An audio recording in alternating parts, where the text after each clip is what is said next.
All right, we rocking and pop. Okay, I can start it over then. All right, check it out.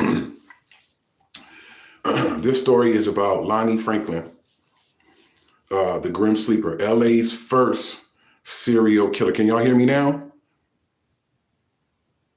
Your voice not coming on. I wonder what's going on, man. Let me see. Hold on.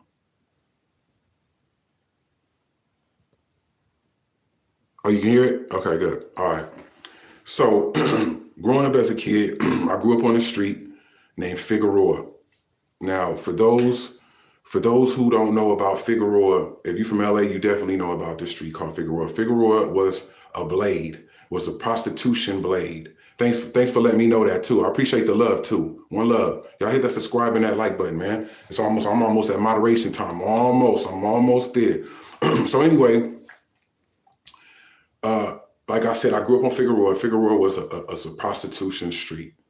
So it was a rash of killings that was going on. At the end of the day, LA didn't give a damn about these women, these prostitutes. They didn't give a damn about them. At the end of the day, that is somebody's mother, that's somebody's aunt, that's somebody's sister, and the list goes on. So after maybe like the fifth killing, then South Central, the people from the community start complaining about how come you guys are not doing nothing about these prostitutes that's being slain? If this was Westwood or this was Bel Air or anything like that, and these women would have been killed, the first woman killed, they would have found out who this killer was. So make a long story short, what Lonnie will be doing is he would entice them by smoking crack. That's what he would do. He'd pull up. A lot of these women were out there because they were trying to maintain their habits. So he would pull up, entice them, and then what he would do is he would get a room, and then when he would hit them, when he was having sex with them, he made sure he hit them doggy style. So he would have full control, and then he would pull that pistol out, and he would shoot them in the back of the head. He would kill, I think he killed like 98% of the women he killed like that. But it was one woman, and this South Central is hood, is ghetto. So she had braids in her hair or something, and her hair was so matted to where when he shot, wow, he shot, her hair was so matted it slowed the bullet down. So she was the only one that really had a description of the Grim Sleeper because he was killing them. So I guess the heat got too hot for him, and so he had stopped for maybe like 15 years. He had stopped. So like I said, I grew up on Figueroa. I stayed on Figueroa for many, many years, and then my family had moved, and we moved to like borderline Inglewood, Manchester, Van Ness, in between Cimarron and Western. Comes to find out, I'm walking out every time I would come home. I come home from school or whatever. You know what I'm saying? I would see this man, and he stayed on our block. As I knew him from that, he was the hood mechanic. He fixed everybody's cars, and this message is okay. So he would fix everybody's car. And we would see him, I see him come from school. I'd be like, hey, Lonnie, what's up, man? He'd be like, oh, watch out there now. Hey, man, what's going on, bro? Hey, watch out there. Right, so I'm like, oh, that's all I know him from.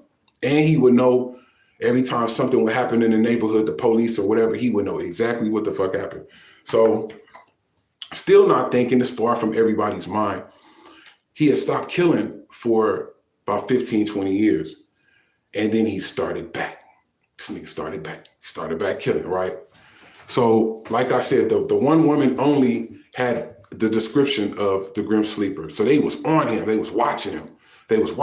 So one day he goes to the hamburger stand to go eat. He go to the hamburger stand with his son to go eat. So the police is watching him. So they go and they get his cup. After they leave, they get his cup and they get his DNA, right? So they get his DNA. But they get the DNA from the son. But they looking like it matches up, but they like, wait, hold up. They like, wait a minute. This boy right here got to be like 15, 16 years old. These killings is damn near over 20 years old. You feel me? So that's how they found out it was him, that it was Lonnie, the older man. Man, one day we at the house, and no lie, about 50 cars of police came through. They was everywhere. right? So everybody in the neighborhood looking like, we like, what the hell is going on? So I go up there to the block, and normally Lonnie is there after something happens to tell everybody what happened. I went up there to the block and I looked, and I seen they had him all hemmed up and all that shit. I went back, I was like, Lonnie ain't gonna be able to tell you this time about what the hell is going on in the hood. This was South Central's first serial killer. Now, I wonder now what you got going on in your life to where the fact of you going and killing bitches and then coming back home and laying down and going to sleep like nothing happened. You feel what I'm saying? Like the shit was so crazy how people live different double lives. You know what I mean? LA, that's very rare for LA to have a serial killer and being black. We used to white people being serial killers, but not black people. Nowadays, if you really notice, back in those days, I'm older. Probably older than you. I'm 50. You know what I'm saying? It's like when crimes came out, you didn't even have to turn around and look at the news to see who did the crime. We just automatically knew what type of crimes. It's white people, black people, these type of crimes. Nowadays of the 2025, matter of fact, Happy New Year to everybody. It's 2025. Ain't no telling, like Jack told Helen, what type of shit. Black people's on some weird shit. White people's on some weird shit. This terrorist attack just happened yesterday. Why do you think that this terrorist attack happened? Don't you notice that every time a terror attack happens, it only happens when the United States is not looking like we're together? All this racism and all this bullshit that's going on, that's when they try to hit us. It's when we looking like we're not together. We looking like we're not divided, and that's when they come and hit us. Nobody never would have expected that that would happen yesterday. Pretty much the U.S. basically, we have that shit on lockdown. You can't really come up in here and hit us with no missiles and come and hit us with nothing. It's because we got the shit on lock. That's why they came.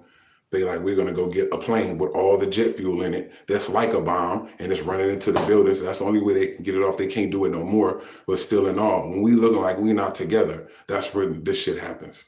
You know what I'm saying? Rest in peace to the people who were killed yesterday. That shit is really whack. Shit is whack.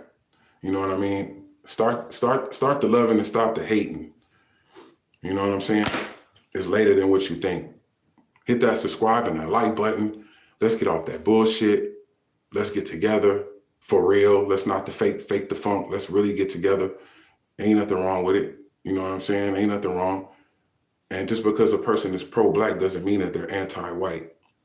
You know what I'm saying? Y'all get off that bullshit. Start the loving and stop the hating. And let's get it. All right? Floss mode show. Let's get it. Yeah.